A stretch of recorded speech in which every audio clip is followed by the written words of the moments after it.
You know, I'm having a hard time deciding whether these look better from the front or the back with all that cool machine work. In our last video, we did the Little Shop Manufacturing Stage 4 16-inch disc brake upgrade for the front of our 89 extended cab GMC Sierra SLE. My grandpa's truck forever ago, and he bought it new 35 years ago. In today's video, we're gonna be installing the Stage 4 16-inch big brake kit drum to disc conversion from Little Shop Manufacturing. And I've already got it up on jack stands. This video will be much better for you viewers since the bed is not on the truck, so you can kind of see everything. Step one, you should probably get you some penetrating lubricant. I use this stuff from Sweet Patina, and put it on like the end of your axles here if your lug nuts are looking pretty rusted on, and even the bolts on the back side, especially the brake lines, so that can start soaking while you do a couple other things.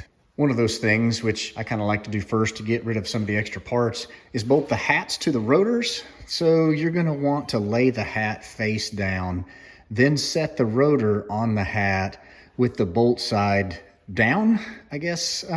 You'll see in this video kind of how that looks. Also, you can see right here, that's how it should look whenever it's finished. You're gonna use this supplied Loctite 271 and run all of those in. I just use an impact to send them down kind of quick with no real torque.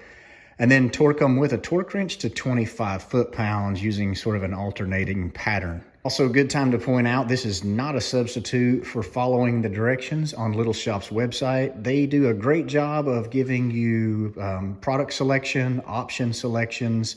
They've kind of thought of everything so you don't have to.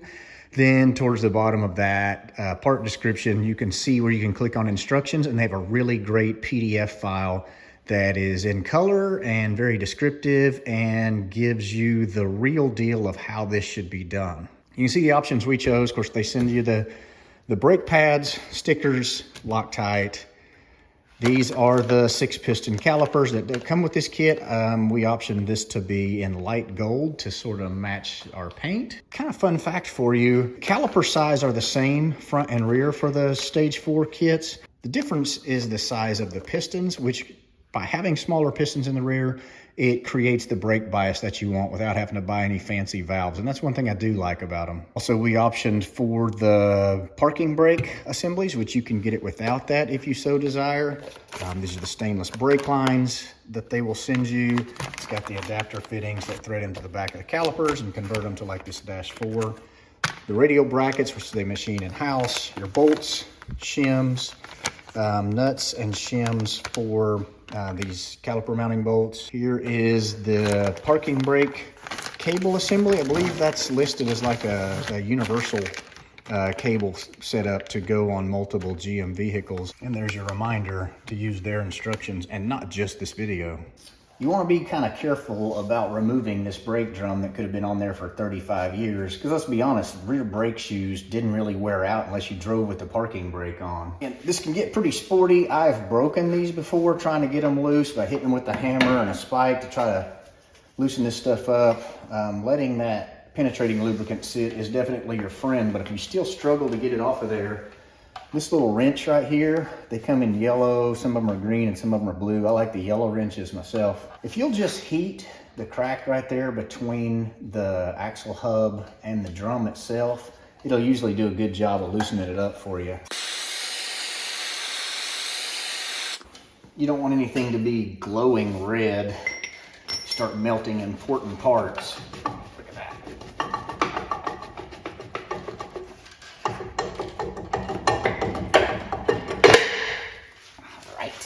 Cut my parking brake cables off earlier whenever I was disassembling this suspension because I knew I was going to buy all new stuff.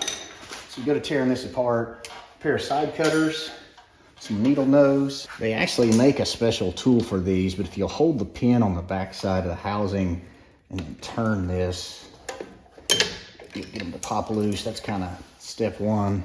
And now you don't have to deal too much with these springs up top. There's a lighter spring than the rest of these can just stay assembled. Get it apart like this. Oh, forgot to take that parking brake cable out of this bracket.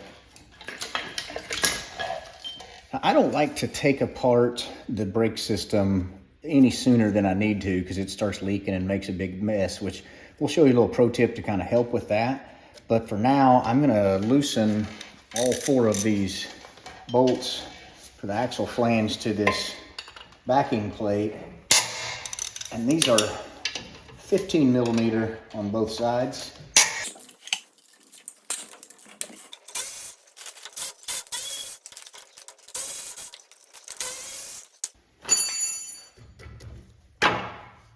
All right, this next part really stinks.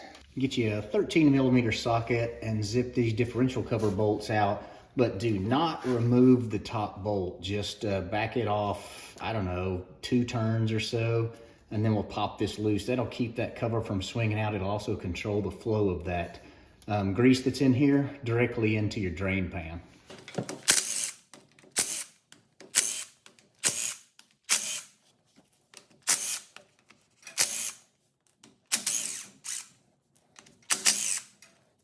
Oh, I can already smell it.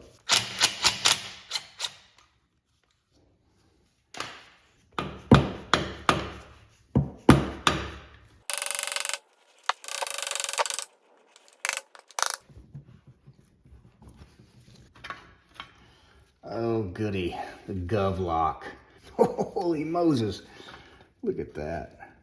That is a magnet that is glued to these from the factory. You can see the little dimple there where they index it. And it has metal fur.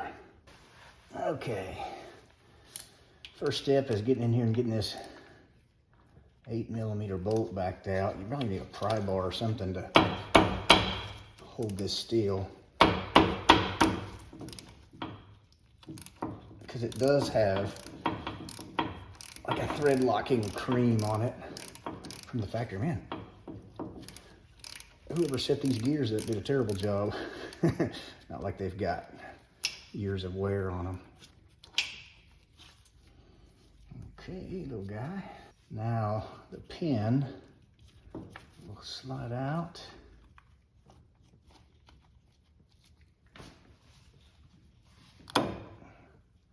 See if we can grab that thing. My magnet's not. Well, maybe we just dump it out into the bottom.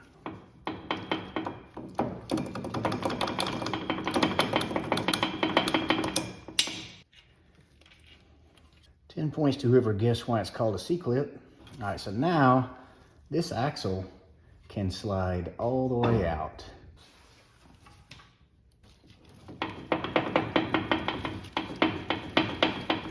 There it goes. All right, this side's spelled the same way.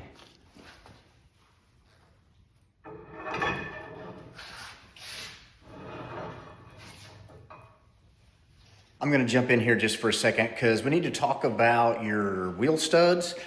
The little shop hubs the hats are about, I think, a little over 3/10 thicker than the drums that you're removing. So you're going to give that up in number of threads that your lug nuts are going to be able to thread onto. Also, like in our situation, we're changing wheels at the same time, which the area that the lug nuts sit in these weld Belmonts is a little over 4/10 of an inch thick. The thread pattern is M14 by 1.5. By the way, that means it's 14 millimeter across between my index finger and thumb, and that there's 1.5 threads per millimeter, little more you know thing. So it's an opportune time to change out to longer studs if you need to while your axles are laying there on the floor. All right, now we're ready to take these plates off, which means we got to disconnect our brake lines. If you crack the bleeder loose, it's just gonna bleed. That's what it does, and you can hook a hose to it. I usually keep this stuff laying around, and you could crack it, but unless you're planning on draining 100% of the master cylinder, which I always recommend, especially if you got a vehicle this old. What we're gonna do is use that little piece of hose and connect it to the end of this brake line, and then just let it hang into a drain pan below it. Ready.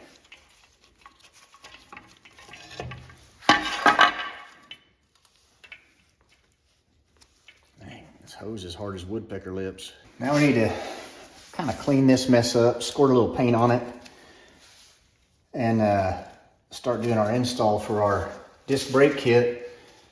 But chances are your vehicle's old enough too, you need to replace these axle seals. And I've got this axle seal remover 9000 that I like to use in here. Doesn't have much trouble getting those out. New seal for these, this half-ton 1500, is a National Oil Seal 4762N, and they will tap right in there nice and easy.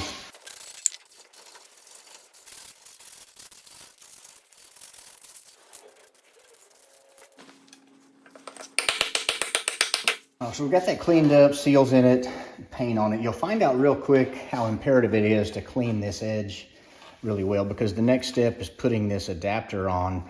See, the two dimples are top and out. And if it's not cleaned up, you see how that sort of butts in there nice and flush. You're gonna put that supplied thread locker on these bolts, and the split lock washers will be on them as well. Line them up on the 4 outermost bolt holes for this application.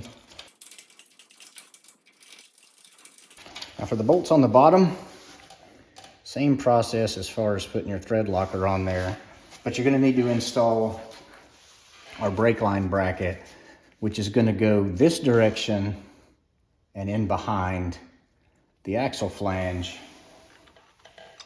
The hole is going to be forward of the axle, and then the curvature of it, of course, will show you that it goes on the bottom side.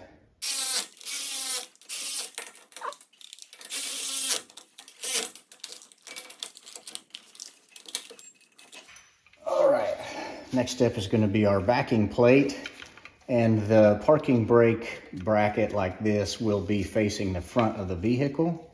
And then you'll see where our radial bracket holes are drilled and tapped for the caliper mounts here. And you'll have to clock it just a little bit forward, and it'll line up with the 2 holes that are threaded into that adapter. 2 holes, well, 2 holes on each side, the top and bottom. I mean, 4 holes that are tapped that don't have bolts in them from the back side.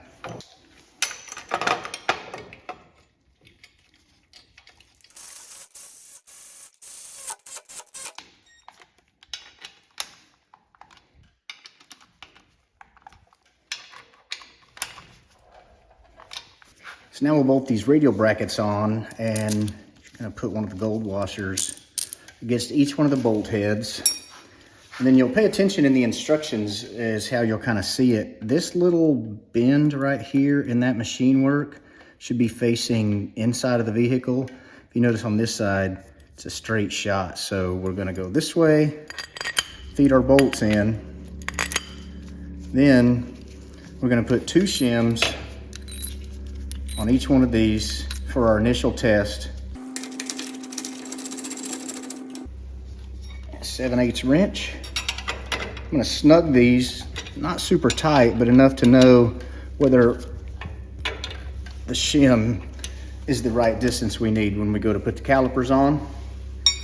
So now we can slide in our axles.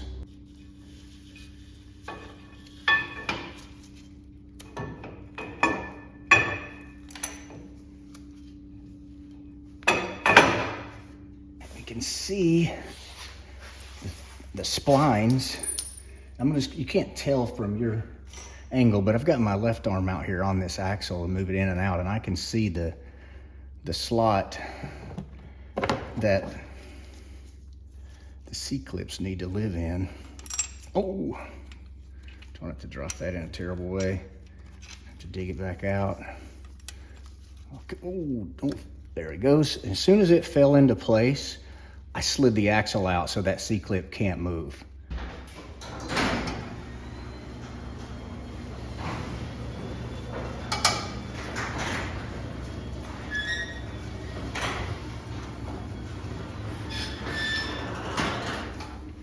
Make sure you get it where your bolt hole is drilled side to side. A lot of folks will make a mark on it or something, so whenever you're installing it like this, you'll know which direction to point it.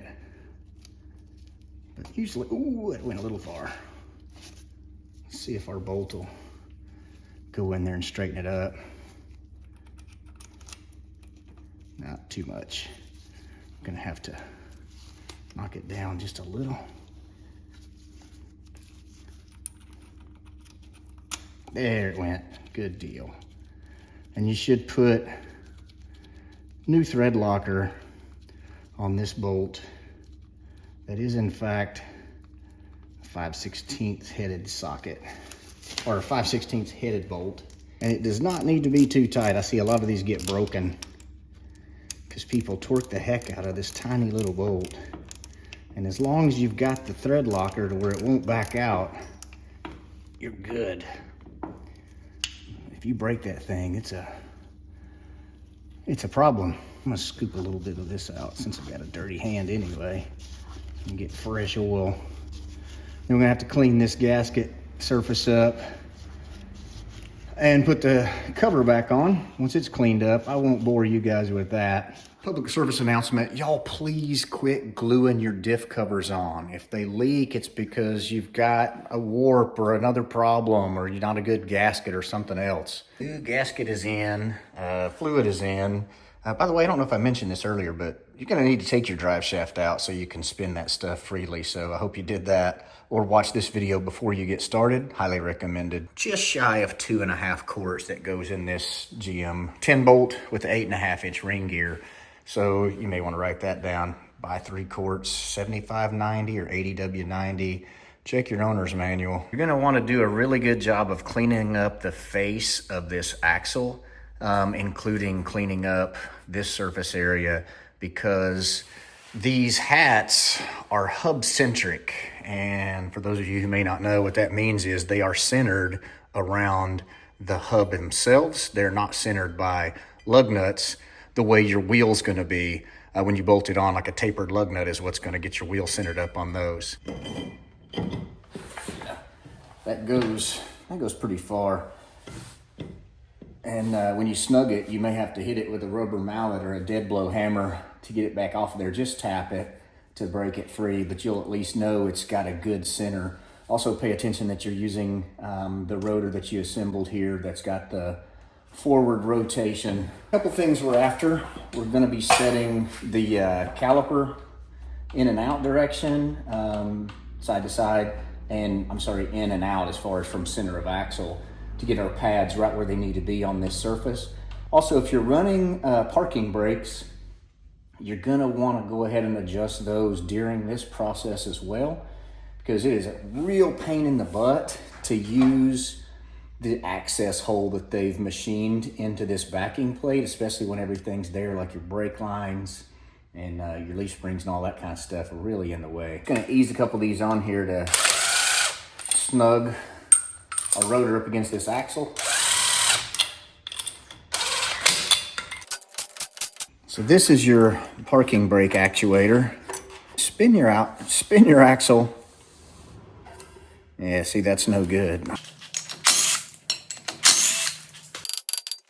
So here's your adjuster, and you're gonna wanna rotate this with a flat screwdriver until you can start seeing threads stick out on the ends, which essentially will spread apart these brake shoes. So whenever you hit it with the actuator, this motion will create a nice even contact patch on the inside of this hub.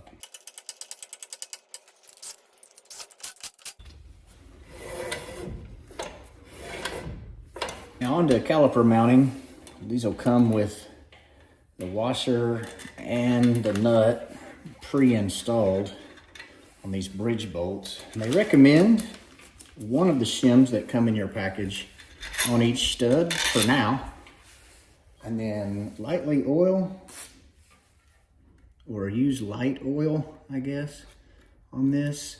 Because they are lock nuts, and it's not healthy to run lock nuts on and off very frequently, or they lose their gription. Now you're gonna slide your caliper on.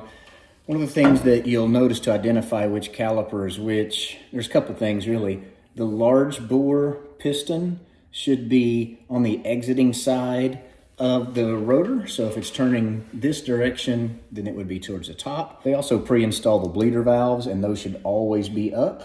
Otherwise, they won't do a very good job bleeding. Now we'll put our little gold washers on there. You're gonna need a very thin-walled 13mm 12-point socket, or it won't go inside the opening on these calipers for you to tighten the nuts down.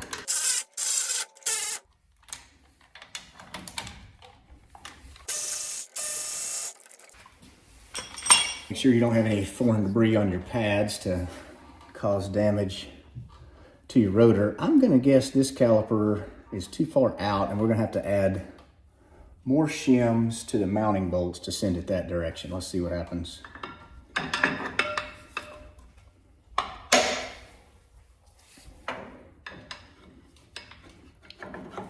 Yeah, that's making contact against the rotor here. It has a pretty good gap here. So to me, I believe we can add one shim to the back of our caliper bracket and space it out, or space it technically in towards the center of the vehicle. One shim ought to take care of it.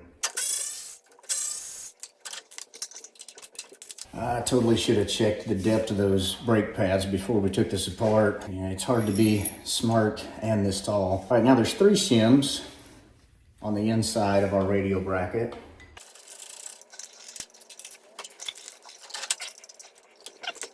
Our spacing is perfect now.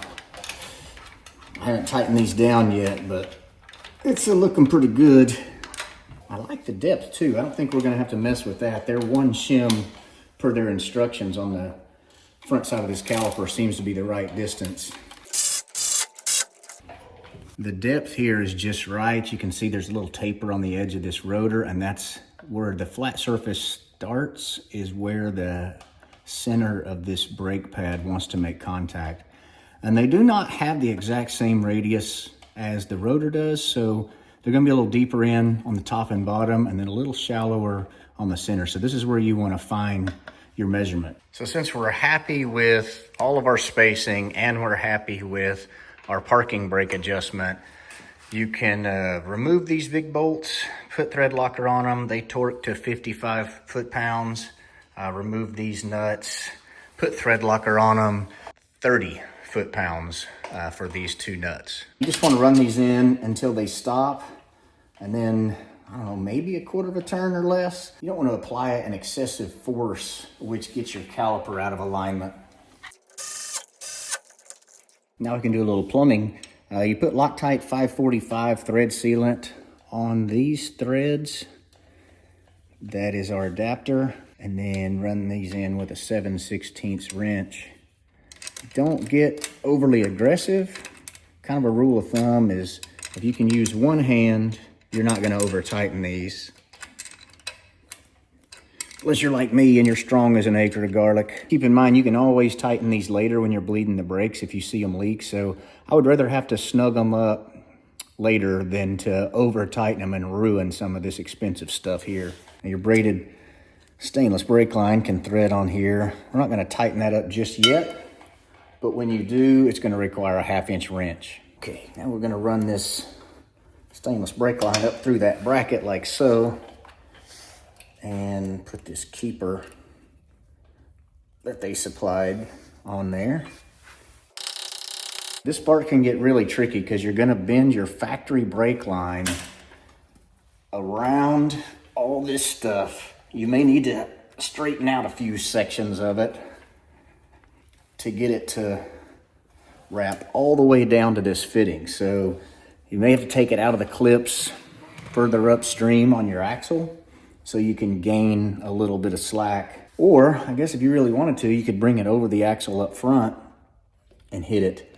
All of this stuff travels together, so you don't have to worry about it making contact with something when you hit bumps. When you get that worked out, run this down. It's a 9/16 and back it up with an 11/16 to get these pretty snug.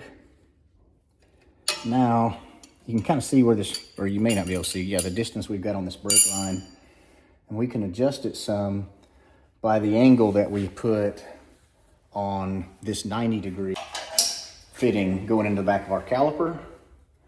I'll take that 1/2 wrench, and it doesn't need to be extremely tight. These type of fittings tend to work really well without an excessive amount of pressure. Now, if you don't have a parking cable, you can go ahead and just skip to the instructions about bleeding your brakes and then bedding your new brakes, and you're pretty much done with this video. But for those of you like us that we're going to install the universal parking cable assembly, you're going to have a few more steps, and the instructions are not super clear, but I'm going to see if I can help you out with that. You're going to have 6 cable straps that you can use to mount these and hold them wherever you need to.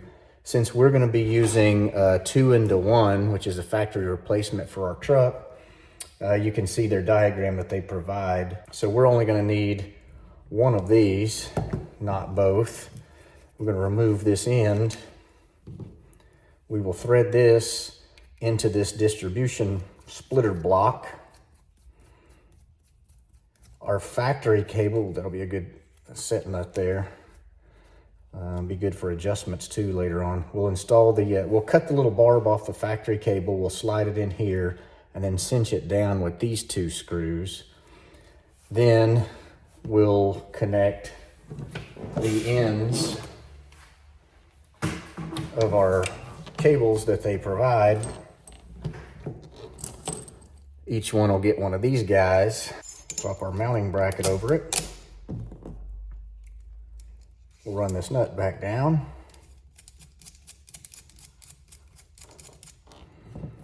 And then each one of these will run through this distribution block and then be cinched down by these 2 screws. Now that is one end of the cables. For the business end that's out at our brake assemblies, you're going to pull the cable completely out of the tubing.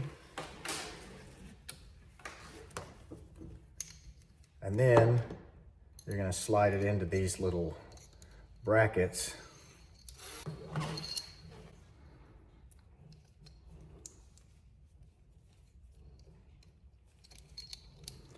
There we go. You're going to feed them back in here once you've cut this in to whatever length it needs to be. Once you've found the right length for your cable tubing and you've got it cut, and you thread this back into the cable tubing assembly, this is going to hook in here.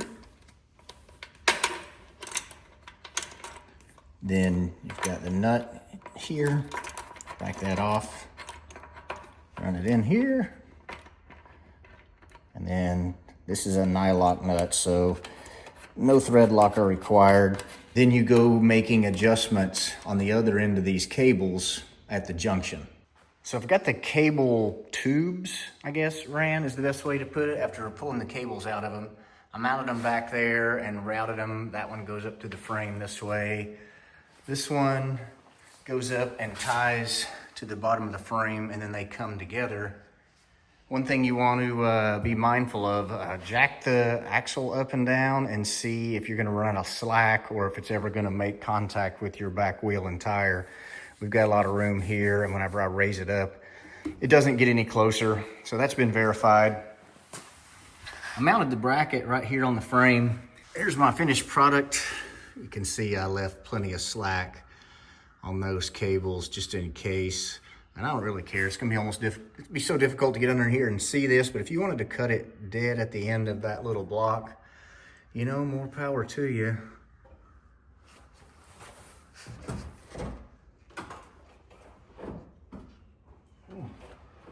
Feels pretty firm. I think after all that work, I've got a bad ratchet assembly under here because it doesn't want to catch.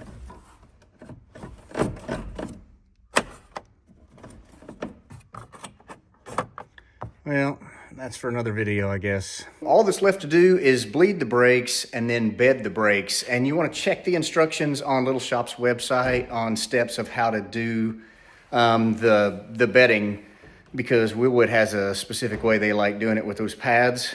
Bleeding's pretty simple. I mean, I don't really know what to go over. I've done it in a dozen videos. If you can't bleed brakes, I'm not really sure this project's for you. Next video, we're gonna install the Little Shop Manufacturing upgraded master cylinder, which these trucks really need even if you have factory brakes, but it's gonna make a big difference with that larger bore piston to help use all 24 pistons. Took me a while to get that math done. Thanks for watching. I hope you enjoyed it. 5% off at Little Shop with code GreaseMonkeyTV.